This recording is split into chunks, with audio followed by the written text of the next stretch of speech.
Sometimes we stop ourselves from achieving the success we really want, and that's never more prevalent than in money and business owners. For some reason, the clients that I have seem to cluster together in these themes, and on Thursday last week, I spoke to these two guys back to back who both ran very successful businesses, but their finances were always a bit off.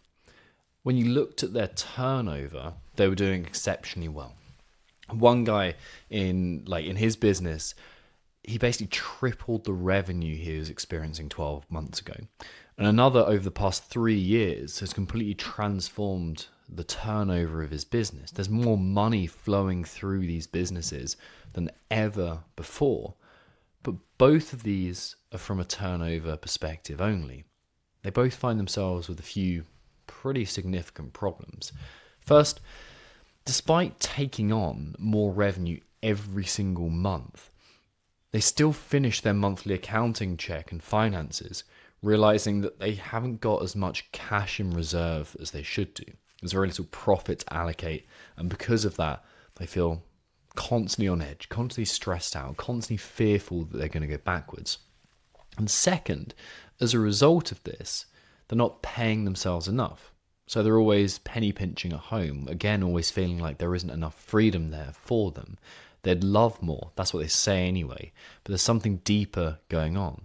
And rightly so, they see themselves and they see the business as not stable enough, not free enough to pay themselves more. And then they can't reinvest that into building better team, better products, actually just enjoying the business more, making something incredible, because there isn't any extra cash available. So how can this be?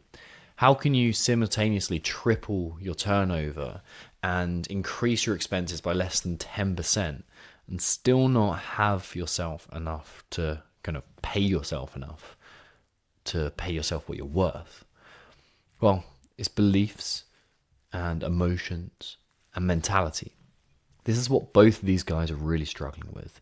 You can look at it as a surface level thing of just spending more than they should. But when you look at it, they both grew up in these households where finances were really, really tight. They decided to go into business, I think, partially because it was a reaction, a response to not having enough around as a kid. They had to learn to take responsibility very, very early. They were responsible for their parents, responsible for siblings, some of them. And then for years, they watched their business struggle. They pushed, and every single month seemed like a hardship for them.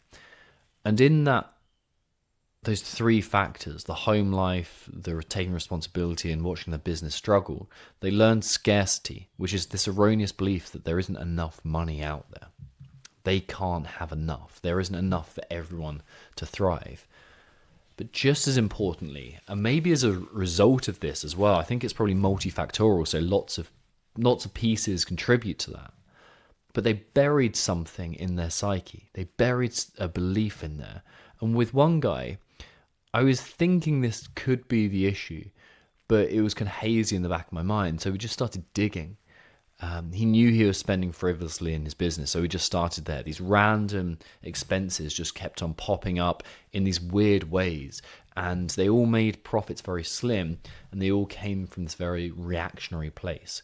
What I mean by this is they just weren't in the plan, and the plan was clear because whilst I don't work on the business aspect with people, I do work on the mental performance of business. So we'd previously designed his lifestyle together. We'd worked together to come up with his dream lifestyle, and we'd costed up exactly how much that was going to be for him in terms of what he'd take home as a salary, what he'd take home in dividends, and how he's going to get there. He's got a very specific number that is his freedom number. But despite having that, and despite coming up with a plan around expenses, he was actively self-sabotaging. He knew how much he wanted to earn. He knew what he wanted to do, but he was doing otherwise. So again, we started to dig deeper, and he had a series of decisions he needed to make.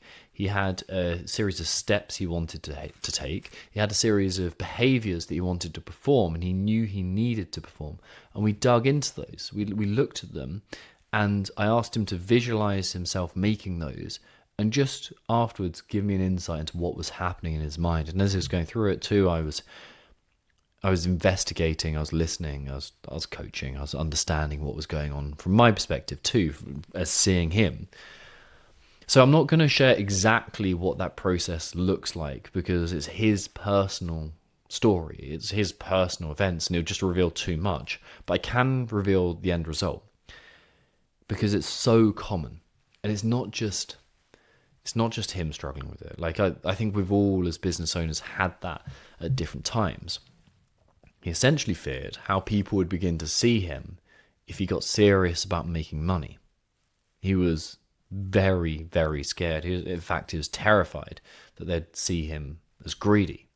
Partly because, I suppose, he saw anyone who made money as greedy. Like, he saw those other people as that. Logically, he didn't, but a part of him did. It's like they must have ripped people off to make money. They can't really care about people to make that money. There was this us and them mentality, despite him saying that this is what he actually wanted. This fear of being greedy, this belief about what he would have to become and how other people would see him, was actively sabotaging his growth. So he was holding himself back. Because also, it wasn't just him. It wasn't just his lifestyle. Because it was the freedom of his family. He's got a young family that he needs to support. And when we really dug into his story, like really got in there, he saw something far deeper. And this is, I suppose, when it changed for him. This is when this was the shift he needed. It wasn't just sacrificing himself. And it wasn't just sacrificing his family. It was actually sacrificing the success of his employees and his clients too. Because of his apparent fear of greed, he couldn't create a better product. He couldn't train his team as he wanted to. He couldn't give them the opportunity to self-actualize the same way that he wanted to. So this fear of being seen as greedy was, in a very weird way, selfish. It kept the best version of him coming to the surface. And for you, maybe it stops you from creating something wonderful. It holds everyone you know back from the life they would love to live. And this is why business owners can't just exist on this surface level personal development thing. They can't just ignore it. They can't just read a few books. They can't just, despite you doing it now, listen to a few podcasts here and there. Because it's sacrificing the very thing you say you want. This deeper awareness is essential for uncovering it. And you're stopping the people you love and care for and lead from attaining what they want to. The best way to start doing this, the best way to release yourself from these shackles of self-imprisonment, is to start digging into your mental performance properly. And if you're interested in doing that alongside myself, I'm opening up spaces on my wait list at the moment. The easiest way to do this is just shoot me a message on Instagram. Find me, Tom Foxley, on Instagram. Shoot me a message. And I'll be honest, I don't need any more clients right now. But I do have a wait list for the right people.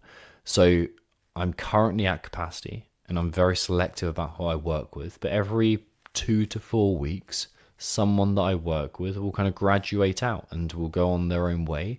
And they may join a group coaching program that I have, or they may advance in the working together. But in other words, I have spaces that come up not very infrequently, but every 2 to 4 months. So if you're a good fit, shoot me a message. If you're just curious about this, shoot me a message. We can find your next level of performance in business, and usually what that entails is every other area of life too.